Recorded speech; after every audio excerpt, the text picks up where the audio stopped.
அனைவருக்கும் வணக்கம். ஒரு மகிழ்ச்சியான வேலை உன்னிமீனன் அவர்களுக்கு என் நன்றியை தெரிவித்துக் கொள்கிறேன்.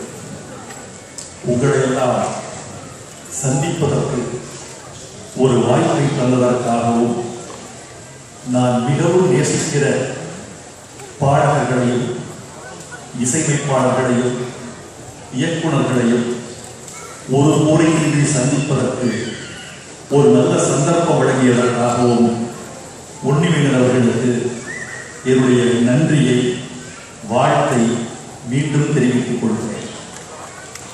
நண்பர்களே, பாடகர்களை இந்த சமூகம் கொண்டாடுவதன் மூலமாக சமூகம் தன்னை தானே கொண்டாடி கொள்கிறது. காடுகள் புயல்களால் ஆசீர்வதிக்கப்பட்டது போல இந்த சமூகம் பாடகர்களால் ஆசீர்வதிக்கப்பட்டது. இவர்கள்தான் நம்முடைய கண்ணீரை கண்ணுக்கு தெரியாத நெல் கொண்டு துடைக்கிறார்கள். இவர்கள்தான் காதுகளின் வழியாக நம்முடைய மனக்காயங்களுக்கு மருந்து போடுகிறார்கள். இவர்கள்தான் மன இறுக்கத்தை தளர்த்தி தளர்த்தி இருகத்தோலை உரித்து அது தெய்வம் செய்கிறார். இவர்கள் இல்லை என்றால் பல பேருக்கு ஆறுதல் கிடைத்திருக்காது. இவர்கள் இல்லை என்றால் பல இரவுகள் கண்ணீரின் தலைகளை நினைத்து விழுந்திருக்கு. இவர்களால் தான் வாழ்க்கை காதலோடு திகழ்கிறது. இவர்களால் தான் வாழ்க்கை மகிழ்ச்சியின் முறைக்கு பூக்கிறது. இவர்களால் தான் என்னை போன்றவர்கள் ஒரு மெல்லிய இளைப்பாறுதலுக்கு பெறுகிறோம். உங்களுக்கெல்லாம் ஒரு உண்மையை சொல்ல வேண்டும் என்று ஆசைப்படுகிறேன். எனக்கென்று எந்த பொழுதுபோக்கும் கிடையாது. என்னுடைய 40 ஆண்டுகள் 45 ஆண்டுகள் என் தனிமை, என் பேனா, என் எழுத்து இவைகளோடு மட்டுமே வாழ்கிறேன். வேறு எந்த கெட்ட பழக்கமும் இல்லை. அது இயல்பாக இல்லை. அதற்காக நான் திட்டமிடவில்லை.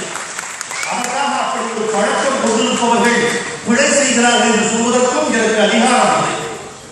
எனக்குள்ள ஒரே ஒரு பொழுதுபோக்கெல்லாம் நான் 10 வயதிலிருந்து 22 வயதுக்குள் கேட்ட பழப்பாடல்களை கேட்டு மகிழ்ச்சி அடைகிற ஒரே ஒரு சந்தோஷம் தான்.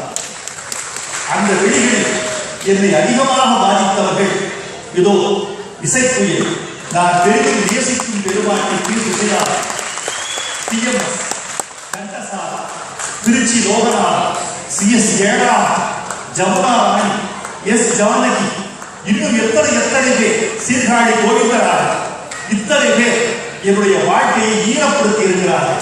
நல்லது. என்னுடைய வசந்த வந்திருக்கிறார்கள். அம்மா சுசிலா அவர்கள் என் முன்னாடி உட்கார்ந்து இருக்கிற பெருமையாக நினைக்கிறேன். பெரிய பெருமை. உங்களோடு வாழ்ந்தோம், உங்கள் காலத்தில் இருந்தோம், உங்கள் பாடல்களை கேட்டுக்கொண்டே வளர்ந்தோம். ஒரு 10 வயதில் எங்க அம்மா பாட்டை கேட்டுட்டு நான் எழுந்திருக்கேன். இசைத்தட்டு வட்ட வடிவத்தில் இசைத்தட்டு இருக்கும். தோசைகள் சொல்லுவாங்க. இப்பெல்லாம் மாறி போச்சு. எதிர்காலத்தில் ஒரே ஒரு சிப்பு போதும். உலகத்தின் எல்லா பாடல்களையும் அமைப்புக்கு ஒரு சிப்பு போதும். அப்பதான் ஒரு வட்ட வடிவமான இசைத்தட்டு சுற்றிட்டு இருக்கும். உங்க பாட்டு பூ உறங்குது பொழுதும் உறங்குது நான் நீ உறங்குறது நிலவை ஒரு பாட்டு. தாய் சொல்லை தட்டாதே 1963 எனக்கு வயது 10. அந்த லவுட் ஸ்பீக்கர்ல போய் உட்கார்ந்து காலம் கேட்கிறேன். இந்த அம்மா குரலை கேட்டுட்டு இது மனித குரல் அல்ல, ஒரு தேவதையின் குரலாக தான் இருக்க முடியும் நினைக்கிறேன். நான் போய் அந்த இசைத்தட்டுல முள்ளு சுத்திக்கிட்டே இருக்கு. நான் போய் சொன்னேன், டேய் அந்த முள்ளு குத்து விடாது அப்பா.